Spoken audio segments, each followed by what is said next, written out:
On today's show, come with us on a ship inspection for dangerous microscopic organisms, build your own working turbine, and more adventures with Icy and Poot, all on Hot Science.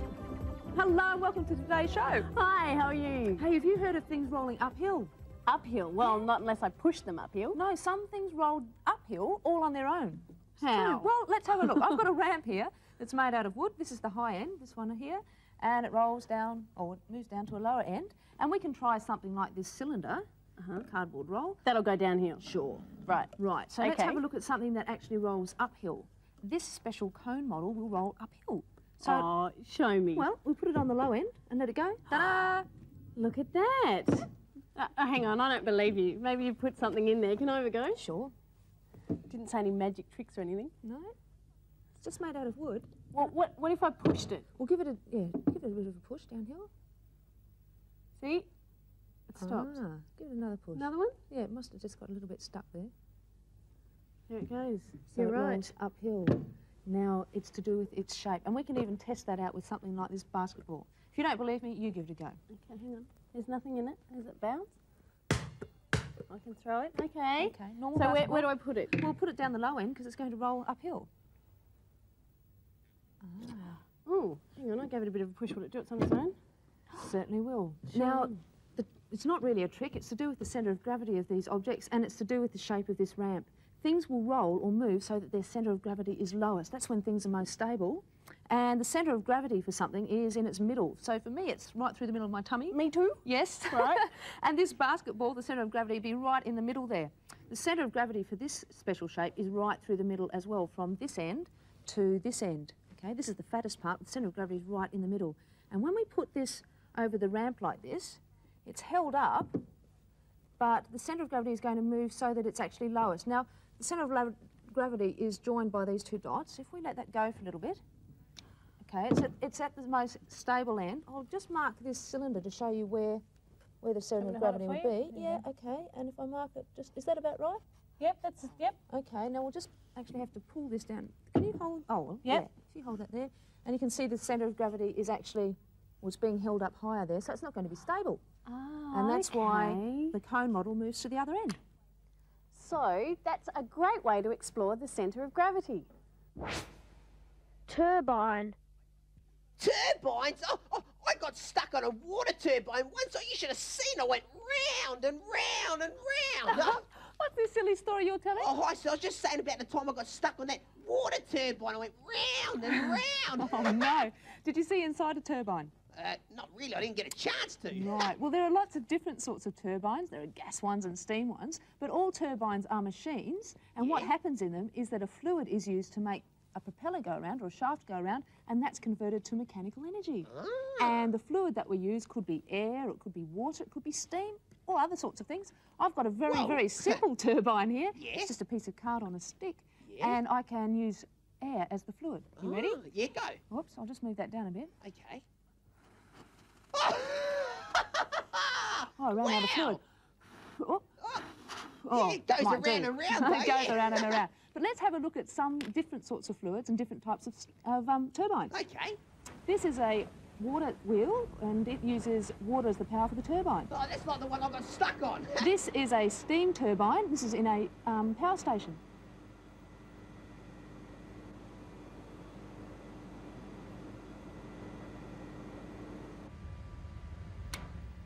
So you see, water can be used to power a turbine. It could either be just as water, or it could be as steam. And in power stations, we use steam to make the turbine spin around. And I can show you that using this kettle.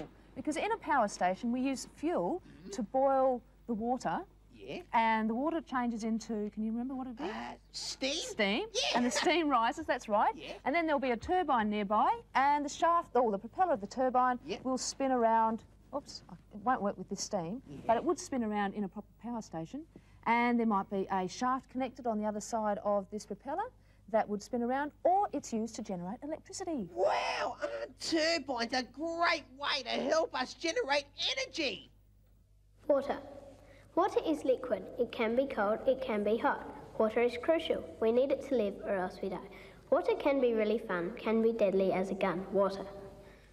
Oh, can you help me out? I've got a real problem. Sue has asked me to prove that air takes up space.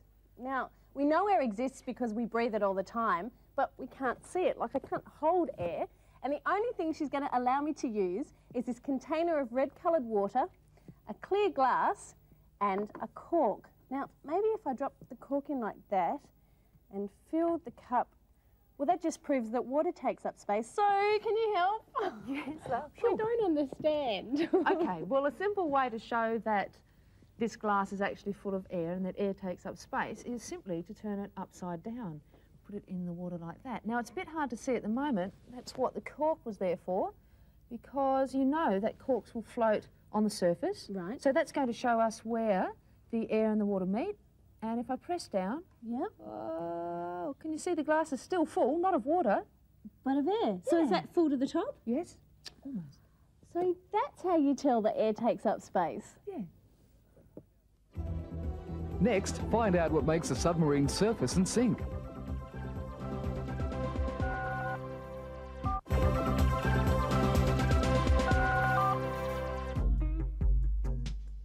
The Adventures of Icy and Poot. Icy and Poot had gone out apple picking. Icy had found the perfect tree, but so had Poot. So Icy devised a way of sending his cargo across the stream. But some designs are doomed to failure, and this was one of them. How would you design a boat out of paper that could take the weight of an apple? Oh, now that's a tough one, and I'm just about to make it even tougher, because you have to make your boat out of this A3 sized piece of paper. Now have a think about that, and we have our team of investigators over here who are making their own boats. We have Felix and Sean and Laura and Kristen. How are you guys? Good. Now Felix, how are you going to make your boat? I'm going to use coloured paints to colour my piece of A3 paper, and then sticky tape it to bind it together. Oh, now Sean, how are you going to make yours? I'm going to get some paint and paint it so it's watertight, and I'm going to try and put a air tuck in it so it will hopefully float better. Oh, now that's an interesting idea. Good luck with that. Now the girls are working together on this one. Laura, how are you going to make your boat?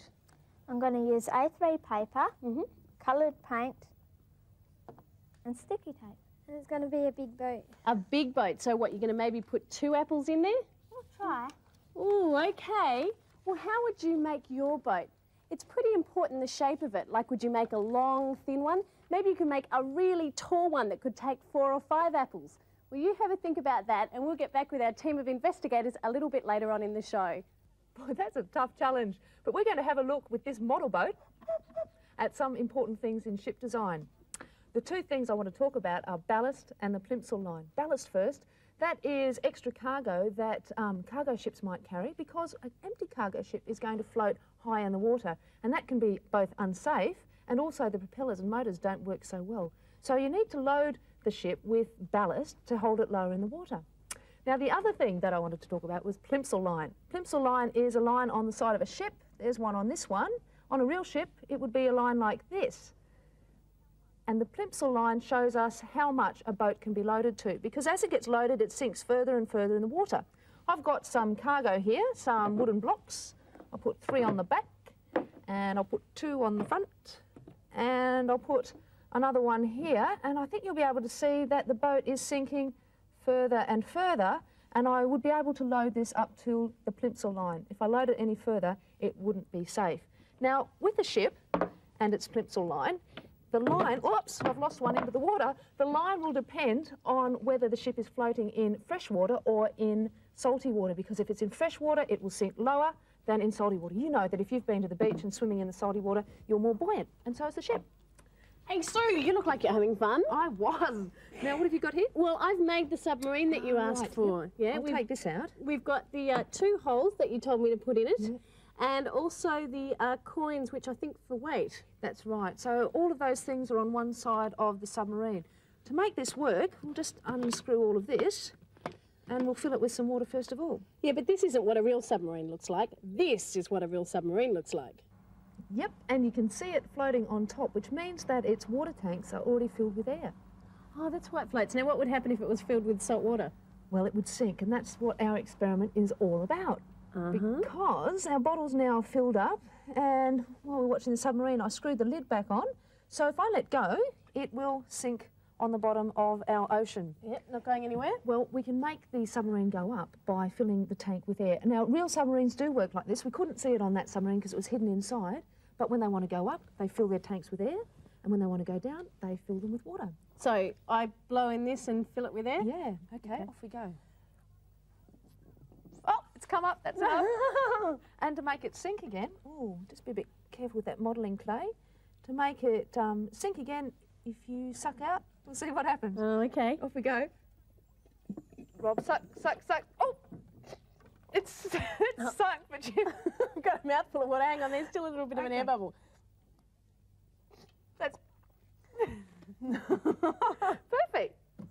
Well, you got a mouthful of water, but you did make the submarine sink. So why don't you try making your own submarine like ours? Would you believe the strongest natural fibre known is spider's silk?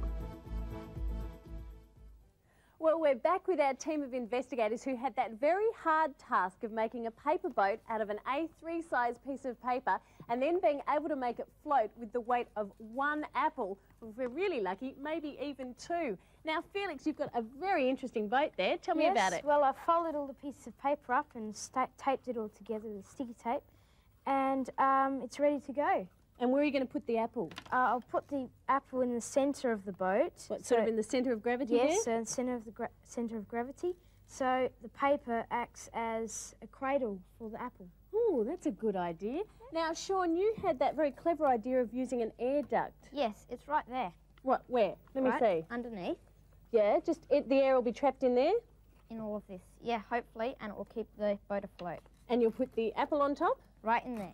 Okay, we'll try that one out. Now, over to the girls. They were working together and they've made a quite big boat. Girls, tell me what you've done. Well, we've sticky taped it. Uh-huh. We've cut it. You've cut it. Now, And we've folded it. You were going to use paint. You've decided not to do that? Yeah, we decided not to. Oh, now that's interesting. See if it makes any difference. Well, let's test out your boats, team. First of all, Felix. Yep, just drop your boat in the water there. Put the apple on top. Look at that. Yay, well done. Yes. Okay, Sean, let's have yours have a go. Now, this is the one with the air duct. Oh, yes. It's tilted a little bit, and if we let any water in there, it could be some problems, but well done. Now, girls, with the bigger boat. Put that one in. Do you want to try it with 1 apple first? Yes, please. Okay, put it in the centre there. Well done. Are we going to be game and try 2? I suppose. Look at that. Well done. Now, all our boats have worked. That's great, team. Maybe you could try making your own. Now, if you didn't use paint, maybe you could use plastic around it or have a look at the different shapes. Well, you have a think about it and you can make your own paper boat.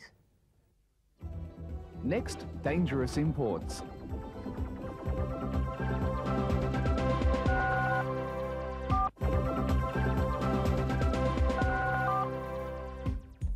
Australia's waterways are busy with ships coming into our ports from countries all over the world. Large vessels like this bring cargo from exotic places, but they can also carry unwanted guests, even microscopic organisms capable of destroying our environment. My job with the Australian Quarantine and Inspection Service is to inspect ships. We inspect the ships for rats and insects that could bring in human diseases and diseases of animals and plants. Ray Blackman is a senior quarantine officer, just one of an army of inspectors who keep a close eye on all of the ships that come to our shores.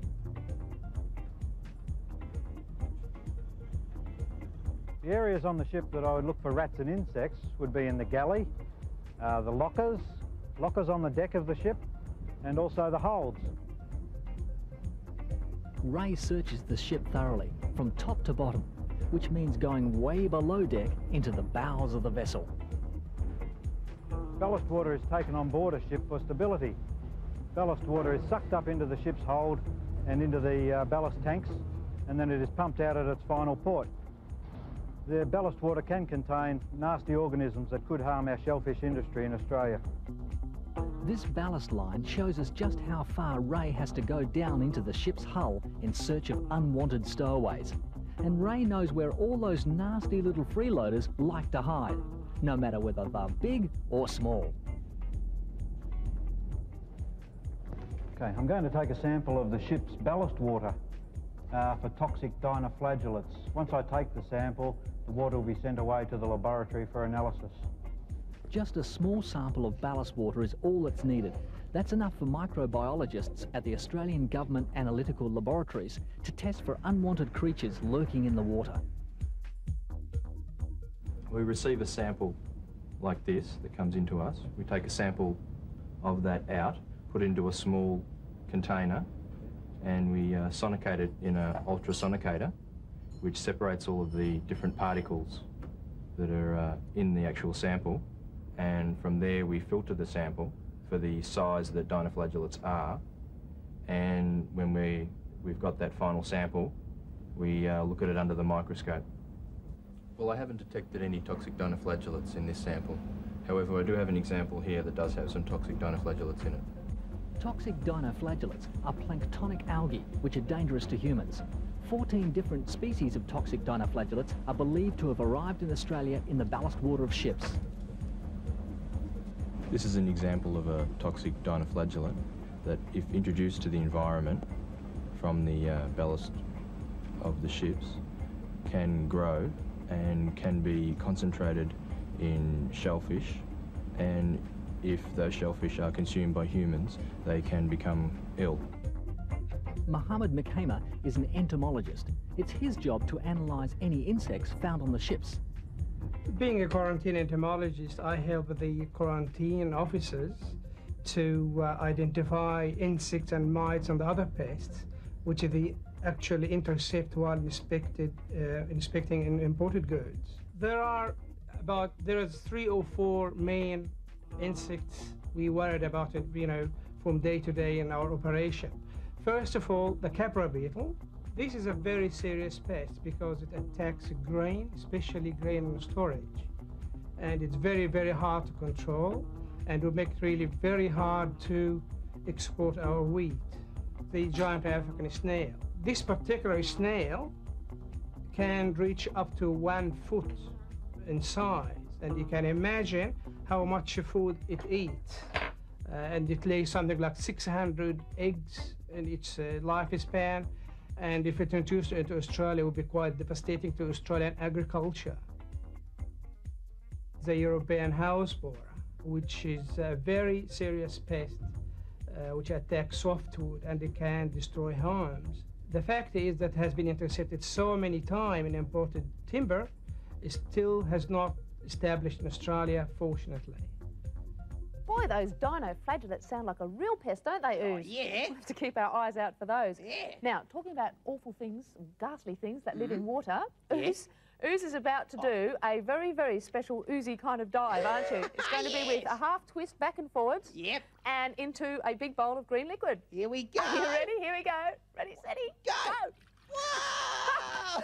Oh, what a dive! Well, if we marked it by the amount of splash, it would be a very good dive. Yeah. Ooze, that was fabulous. But while we're talking about divers, there's a different sort of diver that I want to show you how to make. It's called a Cartesian diver. Whoa. And to make a Cartesian diver, you Yeah. need the things here. A pen cap, some modelling clay, and a soft bottle, or a soft drink bottle that's actually made out of soft plastic. So to make the Cartesian diver, first of all, let's have a look. This is going to be our diver. It's just a normal pen cap. And you know, if you put a pen cap on water like that, it's just going to float. So we need to weight it. Oops. And I'll use some modelling clay like this. Yeah. And put it on top. Oh, wow, look at that. Well, it's floating, but it's still floating a little bit too high. So you add more modelling clay until it's just floating under the surface. And something I want you to notice is that when I drop the lid in, I'm actually trapping some air in the pen cap there, like this. Whoop. Okay, now right. that is just perfect. When I touch it, it just goes under the water. Yep. Okay, so we've made our diver. Let's put him to a test. Now we're going to see how well he performs, hey, Sue? Well, it might be a she-ooze. Oh, it could be. Now, I'll just make sure I've got an airspace in the lid and drop it in, like that.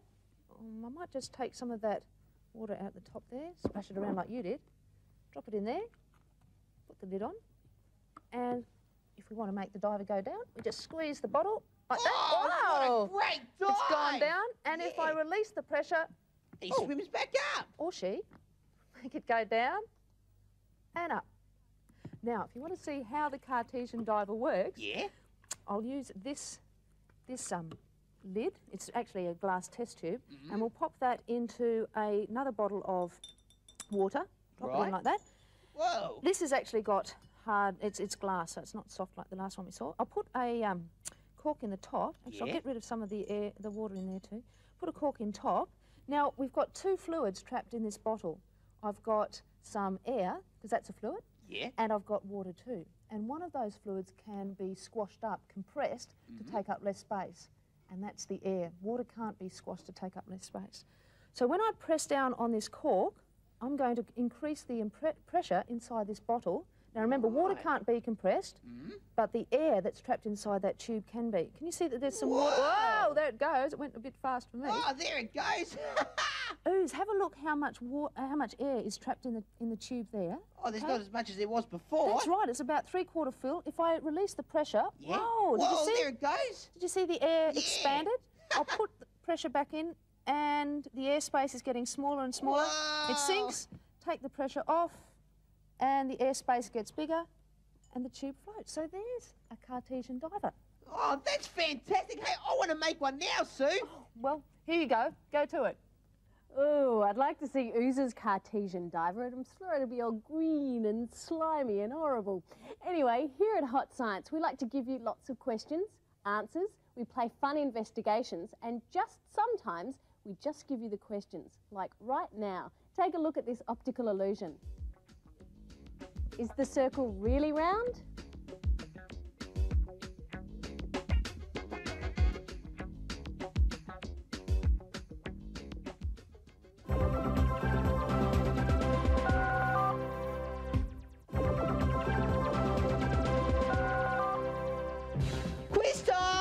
Rob, how does a submarine control whether it floats or sinks in the water? Ooh, by working out how much air and water it has in its tanks. That's right. And Ooze, do you know where your centre of gravity would be? No, I'm not too sure about that. Can you find out? When I pull you out like this. Stop tickling me. And here's something for you to try at home. Why don't you make your own paper boat like our team of investigators did, but this time make it so you could put a big fruit in it, like a pineapple. A big pineapple? That's a really good idea. Or a watermelon? Or a watermelon would be a good idea too.